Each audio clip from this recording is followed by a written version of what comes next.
student, welcome to my YouTube channel. Today I am going to present translation activity for the students of 9th and 10th. विद्यार्थी मित्रांनो, आज मी तुम्हाला भाषांतर या activity बद्दल सांगणार आहे. This activity is for 5 marks. In your board exam, question number 7 is kept for translation. तुमच्या कृती पत्रिकेमध्ये ऍक्टिव्हिटी शीट मधील क्वेश्चन नंबर 7 जो आहे तो ट्रान्सलेशन साठी आहे. This activity is for 5 marks. This activity is divided into 3 parts. He activity 3 part मध्ये विभागलेली आहे.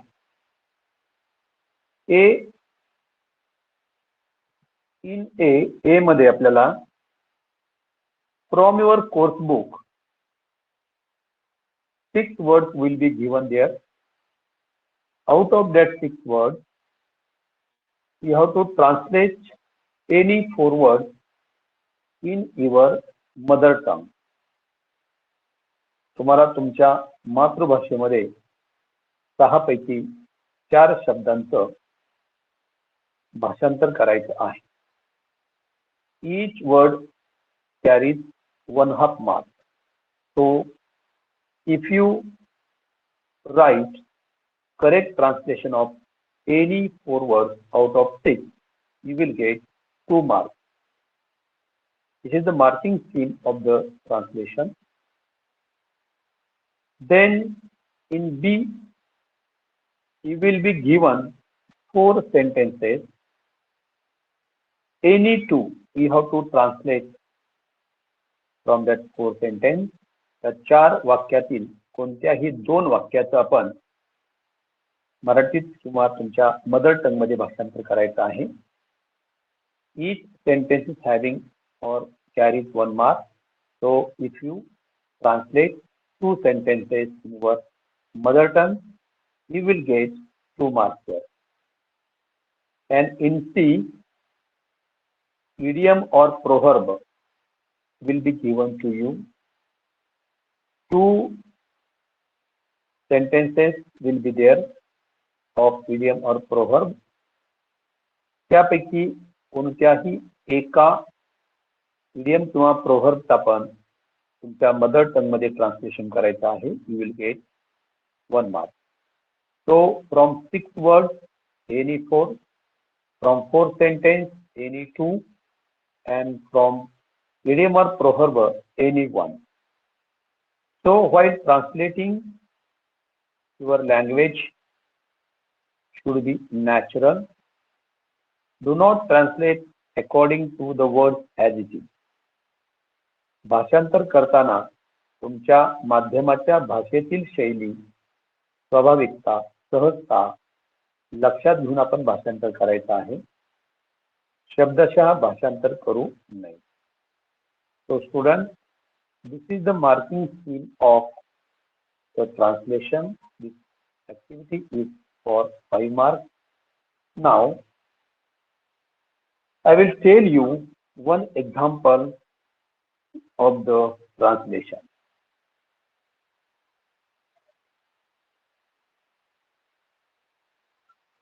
Students, this is the example. This activity will be like this. A मध्ये आपल्याला translate the following words into your mother tongue or into your medium of instruction. Hindi medium, Urdu medium, Marathi medium, तुमचं education ज्या medium मध्ये आहे त्या मीडियमला काही translation करायचं आहे. एनी 4, त्या ठिकाणी एनी 4 वर्ड्स आपल्याला मराठी ट्रान्सलेशन करायचं आहे. समजा मी ते एक्झाम्पल घेतलं, डिस्ट्रेस. आपण बोर्ड मध्ये डायरेक्ट आपण मराठी ट्रान्सलेशन लिहिलं तरी चालेल. Do not write words and then Marathi translation.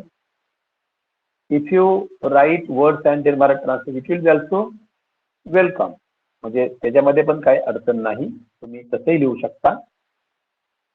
इथं आपण डिस्ट्रेस दुःख किंवा क्लेश, वर्कशॉप कार्यशाळा, चेंज बदल, हॅबिट सवय, करेज धैर्य किंवा धाडस, वीक अशक्त किंवा दुबळा. Student, important thing is that these six words will be from your course book. हे शब्द तुमच्या कोर्सबुक मधले असणार आहे. You read your English course book very carefully. खूप सोपे वर्ड्स असणार आहेत. आपण व्यवस्थित त्याचं अर्थ मराठीत लक्षात घ्यायचा आहे. तुम्हाला 2 मार्क 2 मार्क्स केली. बी मध्ये आहे translate the following sentences into your medium of instruction. Any two म्हटलेला आहे. तुम्ही 4ही सेंटेन्सचं ट्रान्सलेशन लिहा. If any two are correct you will get 2 marks.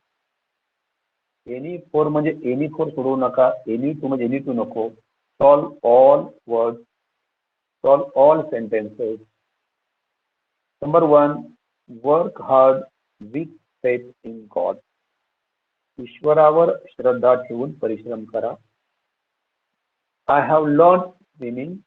मी पोहायला शिकलो आहे. Tea is a refreshing drink. चहा हे एक उत्साहवर्धक पेय आहे. If you are fail one try again. तुम्हाला एकदा अपयश आले तर पुन्हा प्रयत्न करा. असं ह्या सेंटेन्सचं ट्रान्सलेशन आहे. ट्रान्सलेशन करताना तुमची लँग्वेज ही इझी, सहज आणि नॅचरल असली पाहिजे. Do not translate word to word. अगदी भाषांतरला प्रत्येक शब्दाला ट्रान्सलेशन असावं असं नाही. देन सी मध्ये आहे translate the following idiom or proverb into your medium of instruction. Any one म्हटलेलं आहे.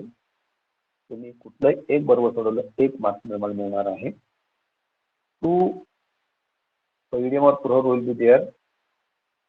Reap as you sow. पेरावे तसे उगवते. Health is wealth. आरोग्य हीच संपत्ती किंवा आरोग्य किंवा स्वास्थ्य हेच धन. तर स्टुडंट, साधारणपणे आपण 150-200 आपण इडियम आपण बरोबर ज्या नेहमी यूज करतो आपण त्या लक्षात ठेवाव्यात. Translation is a very important activity. 5 out of 5 marks you can score in this activity. त्याच्यामध्ये 5 पैकी 5 मार्क आपण सहज मिळवू शकतो. फक्त सगळे वर्ड्स आपण व्यवस्थित ट्रान्सलेट करा. सगळे सेंटेन्स ट्रान्सलेट करा. इडियम आणि प्रोव्हर्ब ट्रान्सलेट करा. You will gate 5 out of 5 marks. Any two किंवा एनी फोर, एनी वन असं न करता सगळे सोडवा. सपोज आता काही स्मॉल मिस्टेक झाली तरीही मला इतर सेंटेन्समध्ये मार्क्स मिळाल्यामुळं out of 8 marks you can score in this activity. So students, translation is very important activity. You read the idioms or proverbs and its Marathi meaning again and again, because idiom or proverb are asked which you use in your day-to-day life. त्या म्हणी तुम्ही मराठीमध्ये तुम्हाला माहीत असतात, इंग्लिशमध्ये थोडंसं अडचण येते. पण आपण इंग्लिश इंटू मराठी अशा थोड्याशा म्हणी प्रोव्हर्ब आपण लक्षात ठेवाव्यात. तर तुम्हाला 5 पैकी 5 मार्क्स या ॲक्टिव्हिटीमध्ये मिळू शकतात. Students, in this video I have covered the activity question number 7, translation, which is for 5 marks.